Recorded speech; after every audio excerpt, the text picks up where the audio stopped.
Thanks, Greg. Everyone, welcome. Welcome to Switch's EV charging seminar, what we call Smarter EV Charging with SWTCH Cortex. I am Jeremy Cohen, Director of Real Estate Partnerships here at Switch, joined by my trusted colleague and associate, Thomas Martin.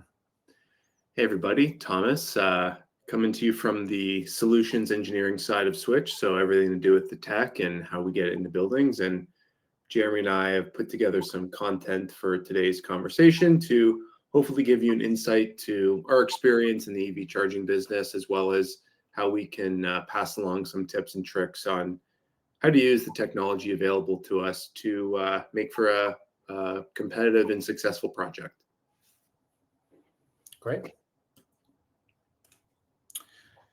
So throughout the course of today, we want to be conscious of everyone's time. We've put together a brief agenda on how we'll outline this presentation. So we'll talk about the overall plan. Thomas is going to take a deep dive into the charging system itself. We're going to touch upon SWTCH Cortex, which is Switch's newest offering and an umbrella of our suite and services. And then the path forward, just best ways to plan and execute, and where do we go from here on the EV charging landscape. So a little bit about Switch for those who are new and joining for the first time. Switch has been around for 9 years. We have over 18,000 plus chargers throughout North America on the Switch network, a remarkable uptime of 99.7%. In our industry, it's all about uptime. And we're just really fortunate for the wonderful clients who trust us with this asset and amenity. So let's talk a little bit about the charging system as a whole. We don't know who's technically on here, so we might have some EV charging novices and experts. So we just want to take the time to do a brief overview. So, one of the biggest questions we hear all the time are what type of chargers are available and what do I actually need at a given property or asset? So we want to just talk about the charger systems that are out there. So level 1 charging, not what we're going to be spending a lot of time on today, but important to note. These are at-home chargers, really seen for more single-family home environments where you have your own garage, your own personal charger, non-network devices, which we'll get into in a little bit, and really slow, if I mention that. They'll charge a car probably from 0 to 100 in close to 24 hours. Not what we're going to spend our time on. What we are going to spend our time on are level 2 charging. Typically what we see in multifamily and commercial environments, those that are charging their cars for about 4 to 6 hours. We will spend a lot of time later on in the presentation about this. And level 3, also known as DCFC or fast chargers, really seen more along US highway corridors, retail shopping centers. They are very fast, they are robust, also very expensive, and require large infrastructure upgrades. Also known as, maybe some of you have seen, as Tesla superchargers that are out there. Not what we're going to be spending our time on much today either, but just good to know about them.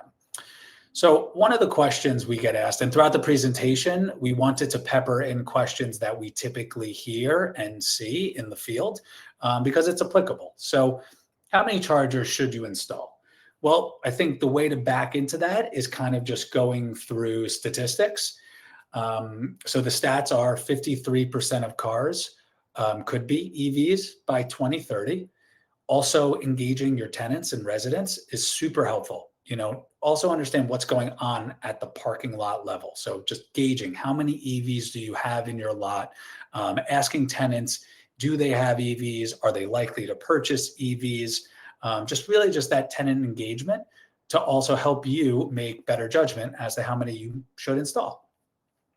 The bigger question is, outside of how many should you install, is how many can you actually install? So we're going to take the time to talk about that and just electrical capacity as a whole. That is the biggest piece to the puzzle when it comes to looking at these assets, knowing how much electrical capacity there is, and then we can actually talk about how many chargers we can actually install. And of course, the money. Let's talk about the money. Owners and operators look at EV charging in a few different buckets. So they'll say, okay, if I'm going to do a capital project, how much available capital do I have on hand to allocate to said project? If I'm going to sink the CapEx, when am I going to get my payback? What's the ROI and how long? Some owners and operators look at this as an OpEx versus CapEx. And most importantly, leveraging the available incentive and rebate programs that are out there to offset this cost. We'll also talk a little bit about that later on in the presentation as well. I'm going to hand it off to Thomas right now, who's going to talk more about the EV charging system as a whole. Over to you, Thomas. Yeah, thanks, Jeremy. My goal today in the presentation is to give you, or at least arm you with enough information so that you can ask the right questions when faced with a project or technology selection. And so to begin that conversation, let's start with what we call the 4 pillars to an EV charging solution. So there's EV chargers themselves and the physical infrastructure. We've got the software to make it all happen. We have the EV driver experience as well as the O&M support. So we're going to dive through each bucket here. So first, let's tackle the EV chargers themselves as well as the physical infrastructure to get them installed and powered up. And so the first question that we typically get asked is, what should I be looking for when purchasing an EV charger? And I could recommend lots of different specs, and there's tons of different bells and whistles out there. But I think across the board, the one technical spec you want to take away from today's conversation is the OCPP standard. You can think of this as the open protocol that allows devices from many different manufacturers to operate on one core system. I like to draw on the telecom industry as an analogy. With OCPP, or this open standard, just like telecom, you can move between AT&T, Verizon as you need without actually having to change your physical cell phone. Without the OCPP standard, you would actually have to buy a new charging station if you did want to change the service provider. And as we know, these things are not inexpensive. So from an asset future-proofing standpoint, having the flexibility to choose your network without necessarily being tied to the network is a really important value long-term. And so from our perspective, we're not a hardware manufacturer. We're the software that operates them. We work with effectively all the big manufacturers that service North America, the ones on these slides to name a few. The list is quite long, but our role here in this conversation is basically to provide our experience in operating these devices and provide a reliable as well as economical recommendation to the project so that we can boil down all of our experience of operating close to 20,000 charging stations and tell you which ones we prefer from a reliability standpoint. And so within the EV chargers and physical install, the EV chargers are only one component. As we can see here in this photo, there's the EV chargers, potential pedestals, bollards, cable management. And we use these accessories to clean up the installation and just make it a little bit more user-friendly, physically speaking.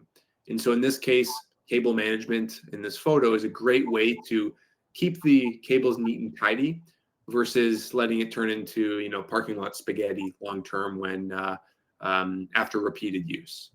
And so we've got a number of these little tools available to us. We also need to think about the electrical. And based on who I see here in the chat, we've got a lot of people with electrical experience. This is where your expertise comes into play. We want to look at how do we get power to all of the required stalls, but do so effectively, cost effectively, but also thinking about the future.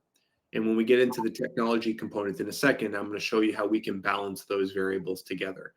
Being cost effective but future proofing might sound counterintuitive, but there are actually ways to achieve both in the same project. One item often overlooked is how do we get internet to these EV charging stations? And so, especially for underground garages, this is something we want to bring forward in the conversation because what we've seen in our long experience in the industry is this often can be overlooked. And if we have to figure it out after the fact, it can get expensive. And so that's something you're going to want to ask is, how are we providing internet connection to the EV chargers in the garage if they're underground? And then finally, the software. The software is kind of the cornerstone here, which allows us to take over the charging stations and basically control them, set up the user experience, um, and basically provide us with all the analytics and statistics that help the property best manage that physical installation. At the end of the day, the software is really meant to help the property manage the parking spaces. EV charging is the easy part here, and so we'll dive into that momentarily. So software management. What do we mean by that? But before we answer why do we need software, if I'm a property manager or somebody procuring a project, I need to ask myself the following questions. So who would have access to these EV chargers? How much revenue have I made? And how am I going to know how much revenue have I made? How does the driver pay for electricity? What if all the chargers are on at the same time? What if the driver leaves their vehicle in the parking space after it's fully charged? That could become a problem. And finally, how do I know if something breaks? All of these are fundamental questions that you need to have an answer for. But the nice thing is the software is the answer to them. Basically, we can answer all these questions confidently without having to allocate additional resources, having somebody check in on them daily and police the access policy. And this is where we really want to communicate all of the options around the driver experience, right? Like I said earlier, the role here is we're really managing the parking spaces. The EV charging part, that's easy. And how do we guide the user behavior of the drivers accessing those stalls in the manner that matches how we want people to behave at that location or building? And so at the end of the day, the EV charging experience can be boiled down into three core functions. They need a way to use the station, they need a way to pay for energy, and they need someone to call on or get support in the event something goes wrong. And that's exactly what Switch is solving. That's our role here. And so in terms of accessing the EV chargers, there are three ways. There's the mobile app, which is by far the most common. We have the RFID card, as well as we have a web app. The web app is the experience you would get if you scan the QR code on the machine. It'll bring you to a web page on your phone. And just like any online retailer these days, you could check out as a guest. And so I like to promote that because we get a lot of feedback that guests to our stations don't want to download the app, which is perfectly fine. Scan the QR code, access the web page, no app required. And finally, the O&M support. So what happens when something goes wrong? For the electrical partners on the call, this is where you come in to help us get things done on site. So once the EV chargers are installed, how do we, potentially to fix something or troubleshoot a problem? And so to Jeremy's point earlier, in our business, reliability is everything.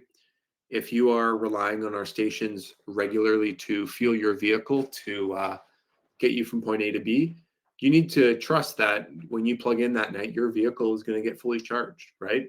The worst case scenario that we have to avoid is, you plug in, go to sleep, and you wake up and your car's not full, and it potentially affects the plans of your next day. For those that have driven gas cars, if the odd time the most convenient station to you is out of gas, it's a small thing, but you remember, and from an experience point of view, it's a negative experience. And so we're trying our best to always avoid those situations, and that's where having on-site help is critical. And so you might have seen in the news or in a lot of our social media posts, we recently announced SWTCH Cortex. And so I've explained to you kind of the fundamentals of EV charging and the tech and how it works. And for the next couple of minutes, I want to dive into what makes the SWTCH system unique amongst other systems out there. And that's where SWTCH Cortex comes into play. So the name Cortex is our EV charging system as a whole. It's our operating system. And within that, we've got 5 core products. We've got Control, Echo, Nexus, Portal, and Charge. And I'm going to give you a few highlight reels of each. And so in this animation, we're going to look at what these technologies do. So in underground parking garages, connectivity is a challenge. And the path that we're used to today is physically wiring all the devices together to allow them to deliver coverage across multiple levels of parking. And for those that have done these systems, that can get expensive. And so what we're trying to do here is basically eliminate the need for data cable to be run between each device, and have the Switch Echo, is the name of the product, communicate wirelessly like you see in this animation, to form a mesh so that we can piggyback off of the power and the circuits going to each charger and not have to run any data cable. And so in our experience, this is eliminating a lot of the labor associated with installing communications. And as I mentioned earlier, for a point that's often overlooked, we can almost eliminate the costs entirely. And so one of the products that we're launching under SWTCH Cortex last month was Switch Echo. And if you want to learn a little bit more, we're happy to do so. And in today's presentation, I've got a few examples of how you would use it as an installer. And so in this diagram here, this is what we're familiar with today. For an underground parking garage, you have data cable running to each access point that serves an area that might have one to many chargers. So what we're doing is eliminating all of those devices, and we're replacing them with Switch Echoes. And these are the devices that will still serve each area of the charging stations, but the benefit here is they're going to communicate wirelessly.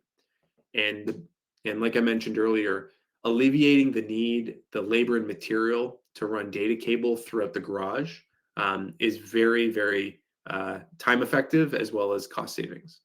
And so for a very basic install for 2-4 chargers, you might not see huge cost savings.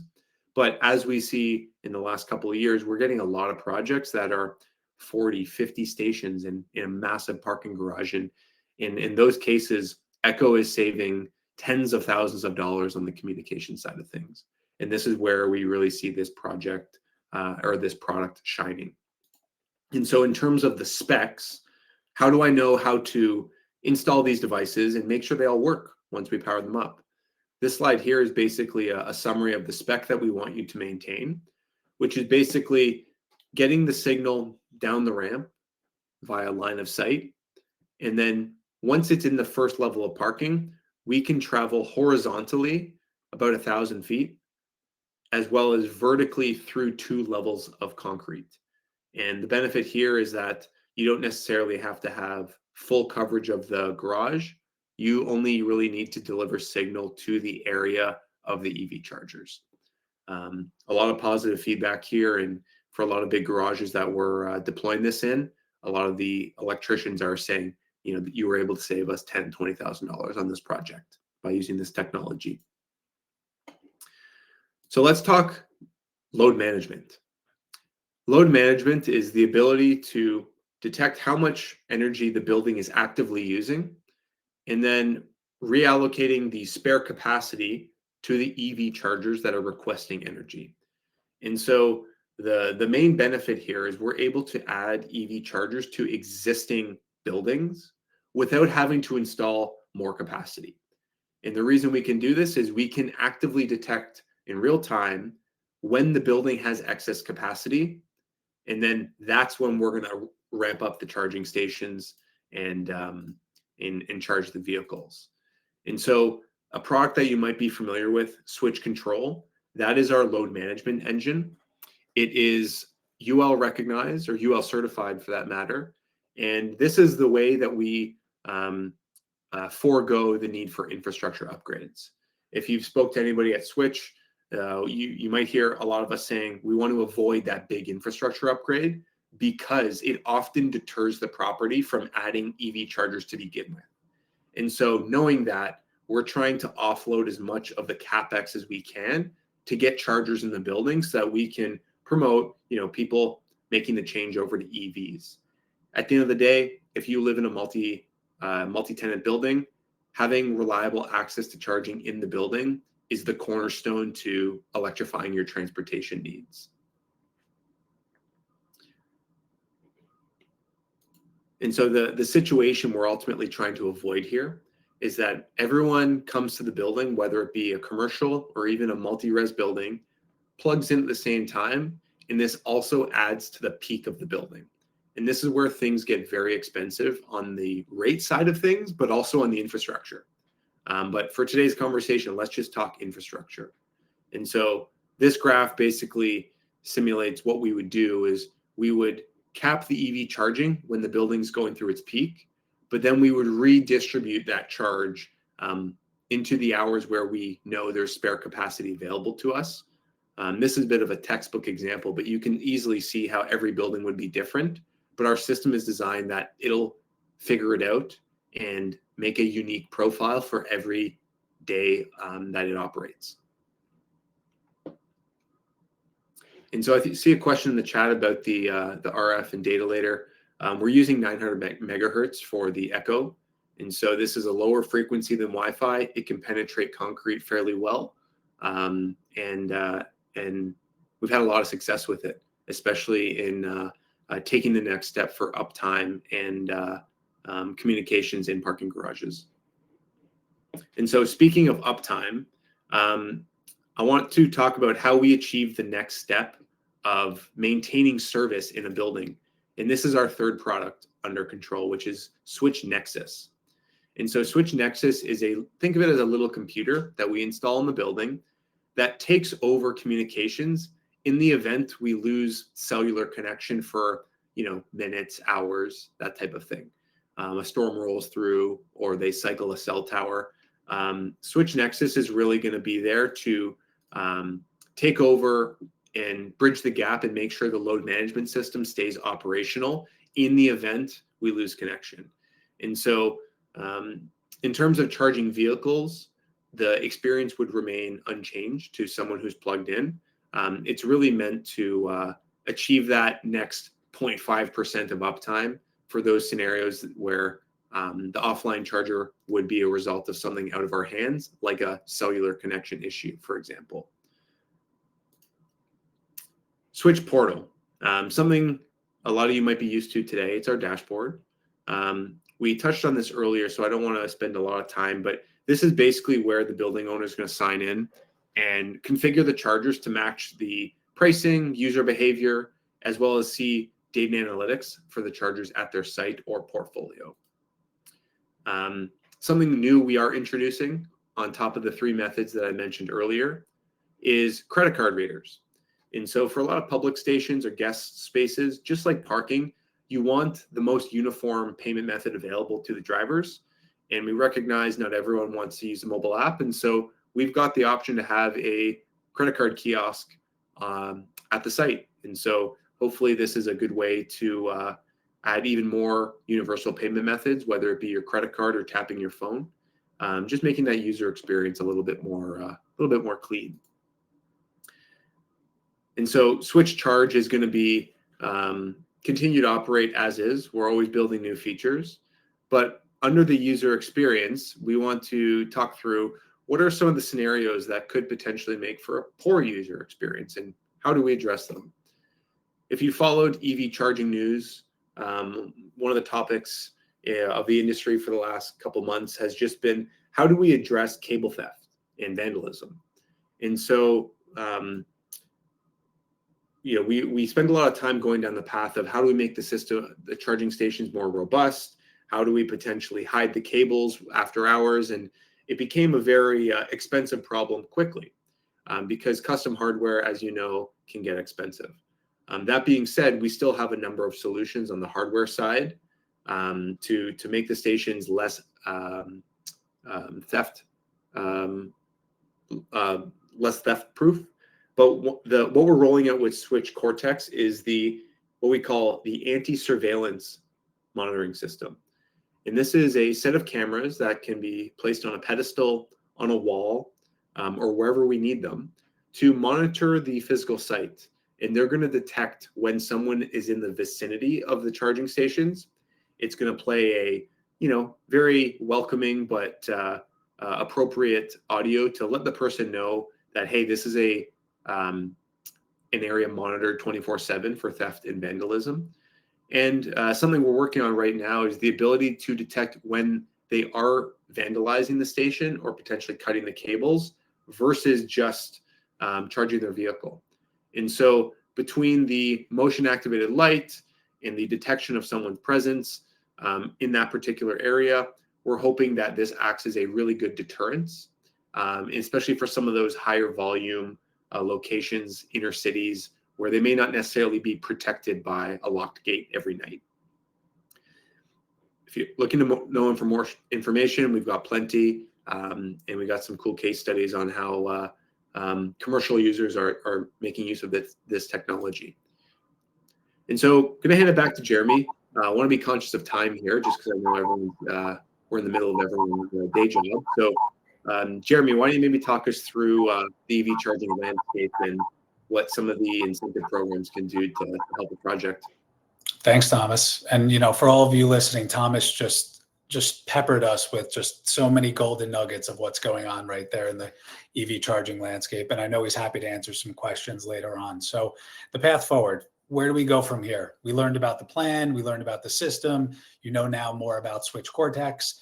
And how do we actually do this? It's all great, but how do we actually get it done? So, there's a couple of key buckets that we like to look at. You have the plan, right? We figured out where we're going to install the chargers. We're working with trusted installation partners who know how to install EV chargers.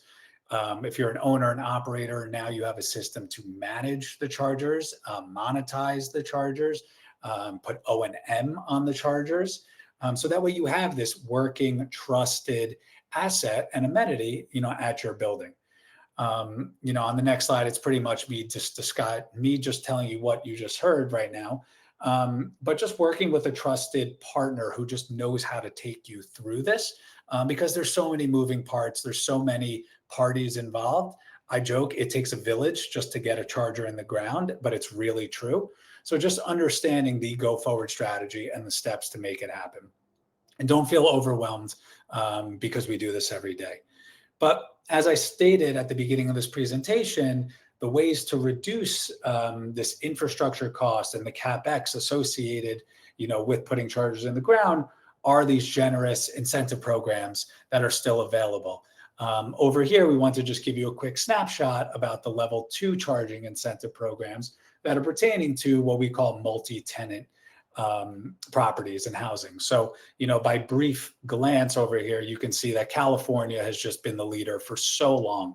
But don't sleep on the rest of the country, because there are a lot of states that are very bullish on making this happen.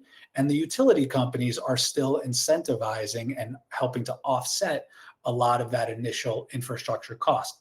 They want to make EV charging happening, and they'll help assist, and SWTCH will help assist as well.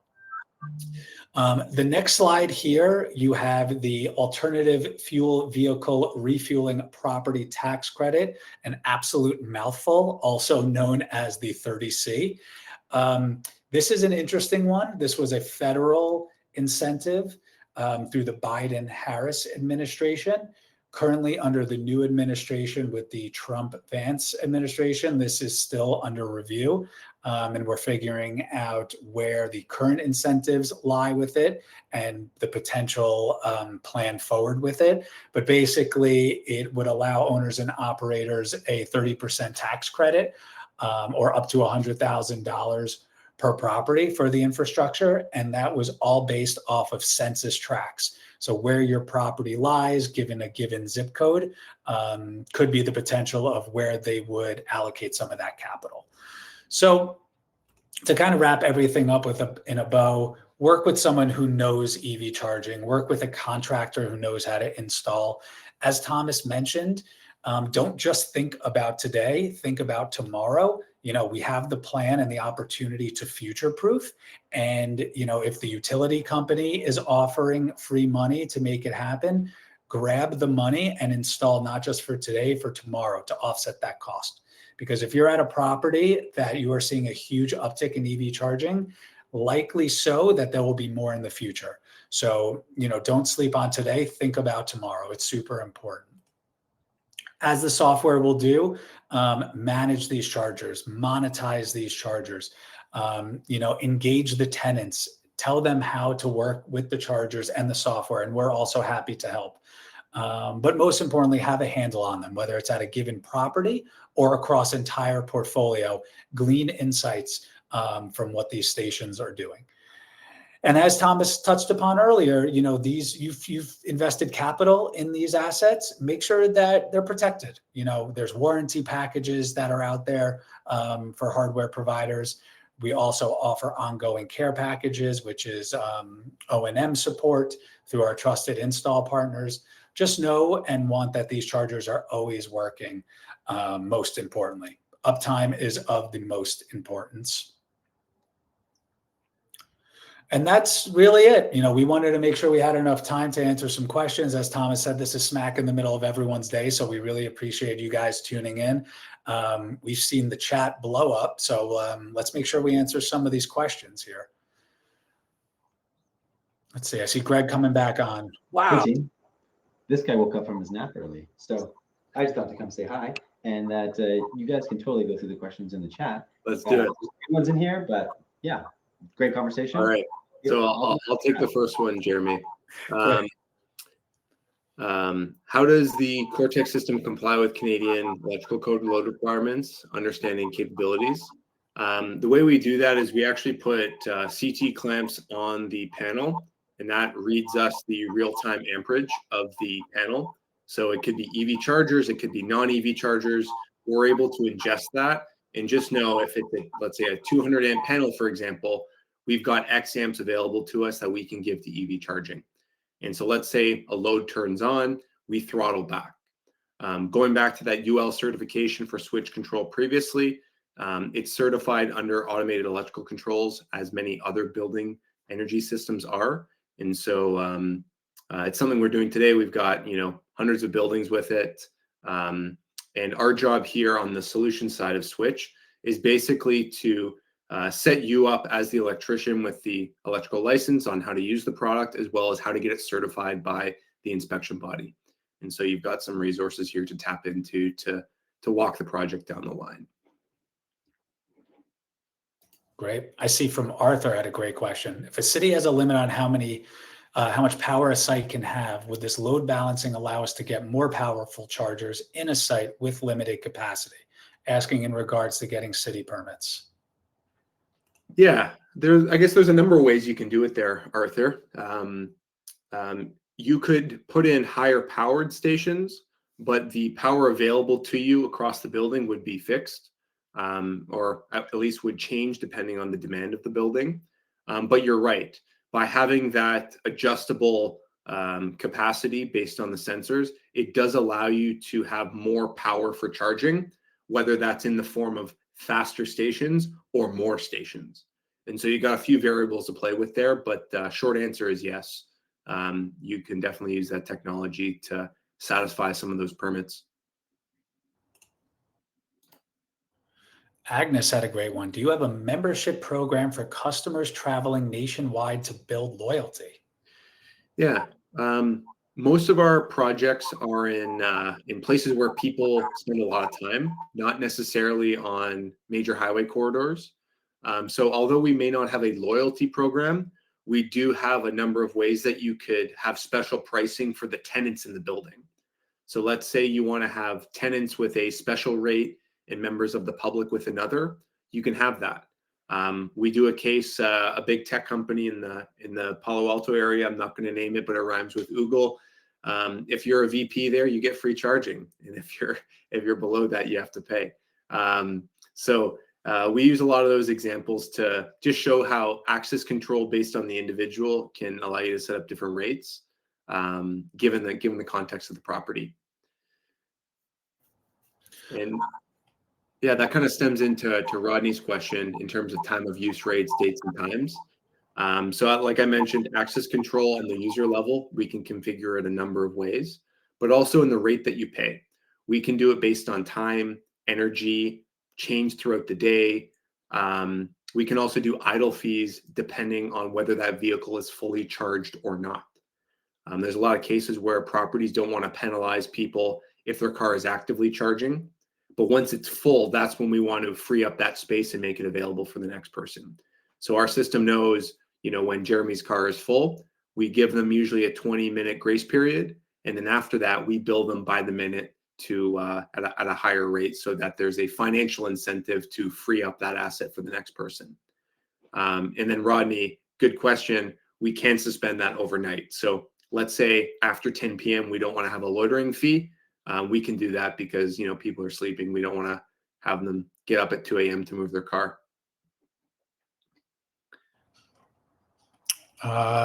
Vinay was looking to talk a bit more about the charger and Cortex maintenance or replacement and its process.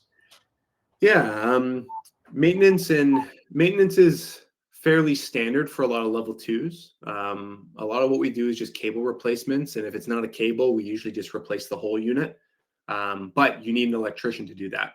And so what we're looking to do at Switch is work with trusted people that regularly know our product that we can send to a property to quickly fix and move on with their day. From an operations standpoint, we prefer to work with people that know us well. And so if you're interested in being a part of that network, absolutely reach out. We can have that conversation. I'm going to take on Paul's next. Can you comment on what you are seeing for average daily charging needs with load management? We did a study in 2024 to look at what was the average energy consumption of a vehicle in a multi-tenant property. And it was actually very close to one of your guesses. It was about 14 kilowatts on the daily average. And so what this tells us is for places where you spend a lot of time, speed is not the priority. It's actually just access. Plug in your car and forget about it. And so on a standard level 2, that's only about 2 hours of charging. But for a condominium or a workplace, you're spending 8 hours plus. So let's not spend all this money to charge your car fast. Let's prioritize access to more vehicles, taking into account that some people might need more energy, some people might need less. But 14 kilowatt hours for a long duration or a long dwell time is pretty typical in our eyes. Where are you on the roadmap for auto charge, plug and charge? We've been doing plug and charge for a while in our lab. One of the tough parts about it is not every vehicle on the road today is capable of plug and charge. And so as an industry, not just Switch, it's a bit of a chicken and egg situation where we're waiting for more vehicles to hit the road before we enable plug and charge on all these stations. And so it's coming. But I don't think that'll be something we see across the board in the industry this year.